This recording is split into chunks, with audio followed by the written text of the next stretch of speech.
Hi everyone, I welcome you to the way to heal. यार इस video में हम लोग बात करने वाले हैं कि जामिया स्कूल के 11th एंट्रेंस में यानी 11th साइंस एंट्रेंस में क्या क्या चीजें पूछा जाता है। एग्जाम पैटर्न क्या है, सिलेबस क्या है, कितनी सीट्स है, आपको कौन कौन सी बुक पढ़नी है, कौन सी गाइड पढ़नी है, सारी बातें हम लोग यहाँ इस वीडियो में करेंगे। आज के इस वीडियो में हम लोग 11th साइंस की बात करेंगे, फिर इसके बाद मैं वीडियो कॉमर्स और आर्ट्स के लिए भी बना दूंगा और फिर 9th का भी बना दूंगा। तो आज इस वीडियो को 11th साइंस वाले देखें, जो बच्चे देखें जो जामिया स्कूल में 11th साइंस का एंट्रेंस देने वाले हैं। हम लोग सारी बातें यहाँ करने वाले हैं। आप देख रहे हैं Jamia school, exam pattern and syllabus 11th science, number of seats कितनी है। अच्छा, और कट ऑफ के लिए ना मैं एक अलग वीडियो ला दूंगा कि सारे स्कूल का, डिफरेंट स्कूल का कट ऑफ कितना जाता है, किस कैटेगरी के लिए पहले कितना कट ऑफ गया था पहली लिस्ट में, फिर लास्ट लिस्ट में कितना। हम लोग सारी चीजें कंपेरिजन करके एक दो दिन में देखने वाले हैं। अगर आप इस वीडियो को शेयर कर, इस वीडियो में अगर व्यूज अगर सही आया तो मैं आगे वीडियो आपके लिए और भी बनाता रहूंगा। तो चलिए यार हम लोग वीडियो को शुरू करते हैं। यार 11th साइंस के लिए जो सीट है, नंबर ऑफ सीट्स है 195 टोटल सीट्स है। उसके बाद हम लोग यार सिलेबस के बारे में बात करते हैं, फिर हम लोग टॉपिक वाइज सिलेबस भी देखेंगे। अभी पहले हम लोग देखते हैं कि सिलेबस किस किस पोर्शन में बटा हुआ है।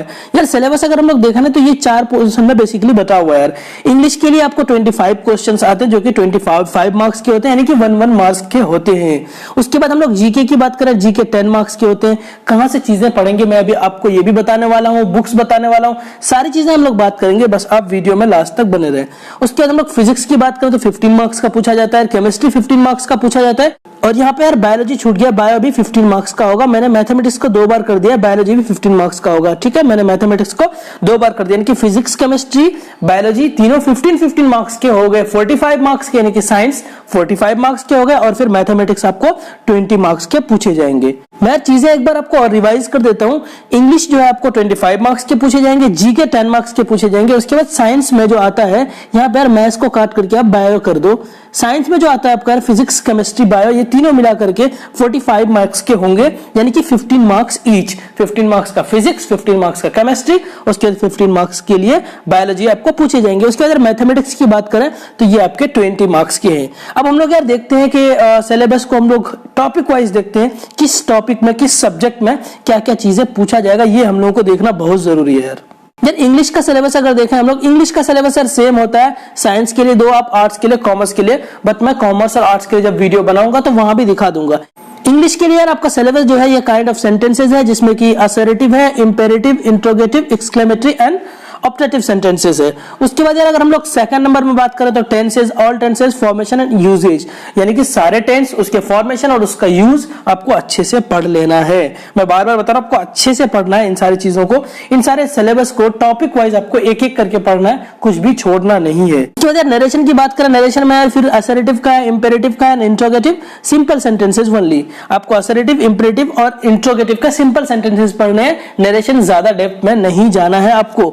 उसके बाद यार फोर्थ में अगर देखें तो question based on unseen passage, ये तो भाई सारे एग्जाम में होता है। पैसेज के जो क्वेश्चंस होते हैं, यानी कॉम्प्रिहेंशन जिसको बोलते हैं, वो हमारे सारे एग्जाम में होता है, हमारी अंडरस्टैंडिंग चेक करने के लिए होता है वो। मैं गारंटी के साथ कह सकता हूं, अगर आप ये सारा सिलेबस जो मैं बता रहा हूं यहाँ पे टॉपिक वाइज अच्छे से पढ़ ले तो आप इजीली एंट्रेंस क्रैक कर ले जाओगे। आपको प्रीवियस क्वेश्चन पेपर देखना बहुत जरूरी है, ये मैं लास्ट में बताऊंगा कि कौन कौन से बुक आप प्रीफर करोगे और क्या क्या चीजें आप अपनाओगे, वो मैं लास्ट में आपको बताऊंगा अभी इस वीडियो के एंड में। अब हम लोग यार यहाँ पे साइंस का सिलेबस देखते हैं, साइंस स्ट्रीम में साइंस का सिलेबस देखते हैं। साइंस में क्या क्या है, केमिस्ट्री में देखते हैं। केमिस्ट्री में आपको chemical substances, nature and behaviour, acid, basis and salt chapter में पॉइंट्स आपको दिए हुए, ये आप पढ़ लेना। और हाँ, मैं टेलीग्राम चैनल में भी ये सिलेबस अपलोड कर देता हूँ, आप टेलीग्राम चैनल ज्वाइन कर लेना, लिंक डिस्क्रिप्शन में और फर्स्ट कमेंट में है, आप वहां से ज्वाइन कर लेना।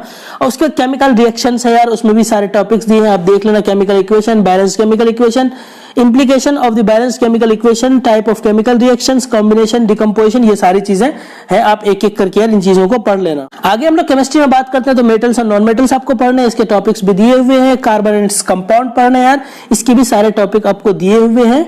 उसके बाद अगर हम लोग बात करते हैं पीरियडिक क्लासिफिकेशन ऑफ एलिमेंट्स, तो आप ये भी पढ़ना है, यानी कि पीरियडिक टेबल वगैरह अच्छे से पढ़ना है। उसके मेरिट्स, डिमेरिट्स, ट्रेंड्स, ये सब हम लोग को पढ़ना है।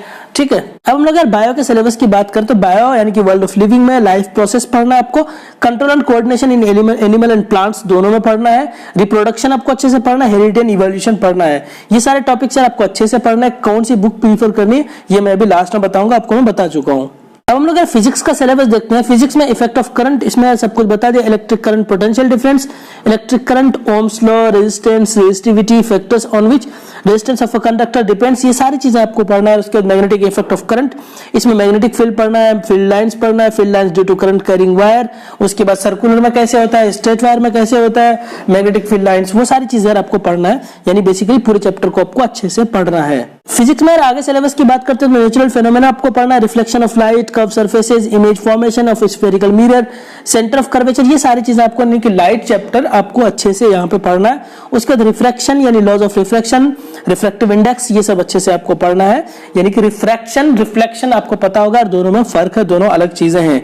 अब हम लोग देखते हैं फिजिक्स का जो पार्ट है एनवायरमेंट के कुछ क्वेश्चंस, कुछ चैप्टर्स, उसको भी हम लोग देखते हैं।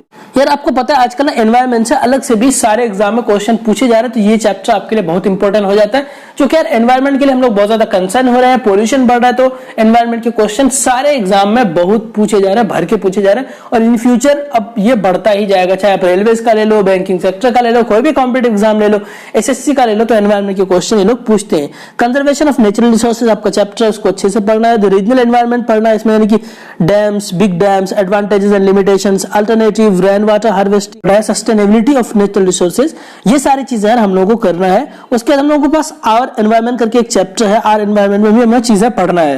यहाँ पे आप देख रहे हो आर एनवायरमेंट है, यहाँ पे इकोसिस्टम पढ़ना है, एनवायरमेंटल प्रॉब्लम पढ़ना है, waste production and their management पढ़ना है। उसके बाद यार biodegradable and non biodegradable substances, ozone depletion, ये सारी चीजें आपका इंपॉर्टेंट टॉपिक है आपके फिजिक्स में। अब हम लोग यार मैथमेटिक्स की बात करते हैं, तो मैथमेटिक्स में नंबर सिस्टम यानी कि रियल नंबर, नंबर्स, अलजेब्रा में यार आपको पॉलिनोमियल पढ़ना है, pairs of linear equation in two variable, यानी कि सारे चैप्टर आपको पढ़ना है क्लास 10th के।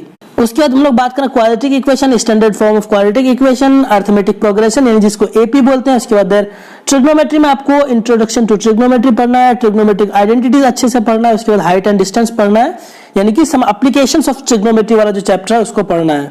उसके बाद यार आपके पास यहाँ पे कोऑर्डिनेट ज्योमेट्री है। उसके बाद फिर हम लोग नीचे देखें तो ज्योमेट्री का एक बहुत बड़ा सा पोर्शन है। यार ज्योमेट्री में अब हम लोग देखा तो ट्रायंगल्स है, ट्रायंगल में सारा कॉन्सेप्ट आपको यहाँ दिया हुआ, आप अच्छे से पढ़ना। इस पीडीएफ को मैं टेलीग्राम चैनल में भी अपलोड कर दूंगा, लिंक डिस्क्रिप्शन में टेलीग्राम चैनल का, आप वहां अच्छे से चीजों को पढ़ लेना यार। फिर हम लोग यहाँ बात करें सर्कल्स की, सर्कल्स में भी आपको सारी चीजें पढ़ना है, यहाँ पे आपको पूरा सिलेबस दिख रहा है। उसके बाद हम लोग बात करें मेंसुरेशन, यानी मेंसुरेशन का एरिया रिलेटेड टू सर्कल हो जाएगा, और सरफेस एरिया वॉल्यूम। यार मेंसुरेशन में आप देख लें एरिया रिलेटेड टू सर्कल, उसमें सारी चीजें आपको पढ़ना, सारा कॉन्सेप्ट पढ़ना है। कॉर्ड क्या है, उसके बाद आपको सेक्टर क्या है, सेगमेंट क्या है, उसके फॉर्मूलाज, उसके एरिया कैसे निकालते हैं, सर्कमफेरेंस कैसे निकालते हैं अलग अलग बॉडीज का, वो सारी चीजें आपको अच्छे से पढ़ना है। सरफेस एरिया एंड वॉल्यूम में आपको सब कुछ, यानी कि जितने 3D बॉडीज है उसके सरफेस एरिया वॉल्यूम को आपको अच्छे से पढ़ना। आपको कॉन्सेप्ट समझना, चीजें रटना नहीं है। आप अगर कॉन्सेप्ट समझ लोगे तो आप आराम से यार क्वेश्चंस कर ले जाओगे, बहुत टफ क्वेश्चन नहीं आता है। लास्ट एक सेगमेंट बचा है, इसके बाद यार हम लोग बुक्स और फिर स्ट्रेटेजी की बात करेंगे। यार लास्ट हमारा है स्टैटिस्टिक्स एंड प्रोबेबिलिटी। आपको स्टैटिस्टिक्स करना है, problem based on mean, median and mode. Mean, median, mode का रिलेशनशिप जो होता है वो भी आप याद रखना है। एम्पेरिकल रिलेशनशिप उसको बोलते हैं, वो आपको अच्छे से याद रखना है। वो सब चीजें उस पर भी क्वेश्चन पूछे जाते हैं। कई बार मीन और मीडियन दे दिया, मोड निकालने बोल दिया, मोड या मीन दे दिया, मीडियन निकालने बोल दिया, ये सब रिलेशन से क्वेश्चन भी आते हैं। उसके बाद प्रोबेबिलिटी की बात करें, probability as given in class 9th and 10th, sample problem on single events not using set notation. मतलब कि आपको सिंपल सी बात ये समझना, सेट नोटेशन पे आपको जाना ही नहीं है। आपको ये समझना है कि 9th-10th बेस पे जो आपको जो प्रोबेबिलिटी के क्वेश्चंस होते हैं ना इजी लेवल में, सिंगल आउटकम के, वो सब क्वेश्चंस आपको करने हैं, सिंगल इवेंट के, आपको ज्यादा कुछ नहीं करना है। तो यार आपने सिलेबस अच्छे से देख लिया। अब हम लोग एक एक करके बुक की बात करते हैं। आपने प्रीवियस ईयर क्वेश्चन पेपर देखना, आपको फिर बहुत चीजें इजी लगेगा, हलवा लगने लगेगा चीजें। आप प्रीवियस ईयर क्वेश्चन पेपर देखें, उसको एनालाइज करें। अगर क्वेश्चन पेपर कहाँ मिलेगा आप ये पूछ रहे हो, तो यार टेलीग्राम चैनल ज्वाइन कर लो मेरा, उसमें मैंने क्वेश्चन पेपर कुछ अपलोड किया है, और भी न्यू क्वेश्चन पेपर जो लास्ट ईयर के थे वो मैं अपलोड कर दूंगा वहां पे। इंग्लिश का सिलेबस आप क्वेश्चन पेपर देखोगे तो आपको समझ आ जाएगा। मुझे नहीं लगता यार कोई बुक की जरूरत है, आप नेट से, ऑनलाइन, थोड़ा बहुत यूट्यूब से देख के इजीली यार अच्छा खासा स्कोर कर लोगे। इंग्लिश में 25 में 22 to 23, 20 ऐसे करके इजीली आप कर सकते हो। केमिस्ट्री, फिजिक्स, बायोलॉजी, यानी साइंस की हम लोग बात करें तो आप एनसीईआरटी बुक अच्छे से पढ़ें, बिल्कुल अच्छे से आप एनसीईआरटी बुक को पढ़ें, line by line, question by question करना है। उसके बाद यार जो हेल्प बुक आता है या फिर कोई और एडवांस में जो बुक आए जिसमें आपके पास वो होते हैं क्वेश्चन होते हैं, जो ऑब्जेक्टिव क्वेश्चन होते हैं उसको करो, या फिर आप उसको कर सकते हैं एग्जाम्पलर जो एनसीईआरटी की आती है उससे आप अच्छे से क्वेश्चंस कर सकते हो। आपको बुक खरीदने की जरूरत नहीं है। एनसीईआरटी ऐप का भी लिंक मैं नीचे डिस्क्रिप्शन में दे दूंगा, आप उस ऐप से यार डिफरेंट बुक्स के पीडीएफ को डाउनलोड करके क्वेश्चंस आप कर सकते हो। तो ये साइंस का इशू खत्म हो गया। लास्ट में यार एक बार मैं गाइड भी बताऊंगा, पहले मैं सारा सिलेबस एक बार डिस्कस कर। मैथमेटिक्स के लिए यार अगेन आपको क्लास 10th एनसीईआरटी बुक पढ़नी है, साइंस में भी एनसीईआरटी क्लास 10th पढ़नी है, मैथमेटिक्स में भी क्लास 10th की एनसीईआरटी बुक पढ़नी है। क्वेश्चन खूब प्रैक्टिस करने हैं, 3-4 साल के बैक ईयर क्वेश्चन पेपर अच्छे से प्रैक्टिस करने हैं। एनसीईआरटी के एक एक क्वेश्चन आपको आना चाहिए, ऐसा नहीं कि बहुत लेंथी क्वेश्चन में लग गए तुम कहीं जाकर के, ऐसा आपको नहीं करना है। क्वेश्चन पेपर देखो फिर उस हिसाब से यार क्वेश्चंस को करो। आप कहोगे तो मैं इंपॉर्टेंट क्वेश्चन का सीरीज यहां भी शुरू कर दूंगा, अगर आप कहोगे जब भी मैं ये काम करूंगा। उसके बाद इसमें सारे चैप्टर्स यार सबको आपको अच्छे से करना है। बस ये मैथमेटिक्स का भी हो गया, मैथमेटिक्स की बात हम लोग कर लिए। अब यार हम लोग बात करते हैं कि और कौन सी गाइड फॉलो करना है। गाइड में कई गाइड आते हैं, शफीकुर रहमान की, कॉन्सेप्टम की, लेकिन मैं आपको सजेस्ट करूंगा आप अगर चाहो तो शफीकुर रहमान की गाइड कर लो। लेकिन यार गाइड का मतलब ये नहीं कि आप बुक ना पढ़ो, stick to the book, stick to the text book and stick to the syllabus, ये आपको करना है। नहीं, सिलेबस और टेक्स्ट बुक का पीछा आपको छोड़ना ही नहीं है, इसको आपको करना ही करना है। एडवांस में आप गाइड यूज कर सकते हो, जो चैप्टर आपने पढ़ा वो चैप्टर गाइड से भी करो, उसके क्वेश्चंस लगा लो, ये काम आप कर सकते हो, आपको बहुत हेल्प मिलेगा। कई बार मैंने देखा यार कि शफीकुर रहमान गाइड से एज इट इज क्वेश्चंस भी आ जाते हैं, वैसे बहुत ज्यादा तो नहीं, लेकिन कई बार उसके फायदे हो जाते हैं आपको। सो यार वीडियो बहुत लंबा हो गया, मैं कट ऑफ के लिए अलग से एक वीडियो बना दूंगा। आप आज के लिए बस इतना ही। Please stay connected, keep growing. Thank you so much, bye bye, take care.